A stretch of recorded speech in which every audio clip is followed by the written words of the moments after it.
पान वाले को चूना। एक बार अकबर बादशाह को पान खाने की तलब हुई। उन्होंने अपने एक खास पान वाले को पान लगाने के लिए कहा। उसने पान बनाकर बादशाह को दे दिया।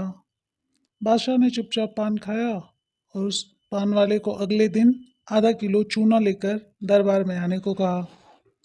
वह नहीं जानता था कि बादशाह ने उसे ऐसा क्यों कहा है। वह चुपचाप चूना लेने बाजार चला गया। उसने दुकानदार से आधा किलो चूना मांगा। दुकानदार ने उससे पूछा कि इतना चूना क्यों खरीद रहे हो। उसने बताया उसने बताया कि किस तरह उसने बादशाह को पान दिया था। दुकानदार को समझते देर न लगी कि वह कुछ तो गड़बड़ है। उसने पान वाले को समझाया कि दरबार में चूना लेकर जाने से पहले बहुत सारा घी पीकर जाना। उसने सलाह मानकर वैसा ही किया और दरबार में जाने से पहले खूब सारा घी पी लिया। दरबार में पहुंचने पर बादशाह ने उसे सारा चूना खाने को कहा। वह हैरान रह गया। उसे उम्मीद न थी कि बादशाह ने उससे इसलिए चूना मंगवाया था, लेकिन वह इसके लिए तैयार था, इसलिए उसने सारा चूना खा लिया। इसके बावजूद उसे कुछ ज़्यादा नहीं हुआ, तो बादशाह ने उससे कारण जानना चाहा। उसने अपनी और दुकानदार के बीच बातचीत के बारे में बादशाह को बता दिया। अब बादशाह उस व्यक्ति को मिलने के लिए उतावले हो रहे थे, उस जिसने उसके मन की बात पहले ही जान लिया था।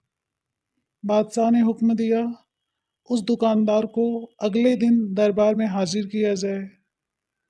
अगले दिन उस दुकानदार को दरबार में लाया गया।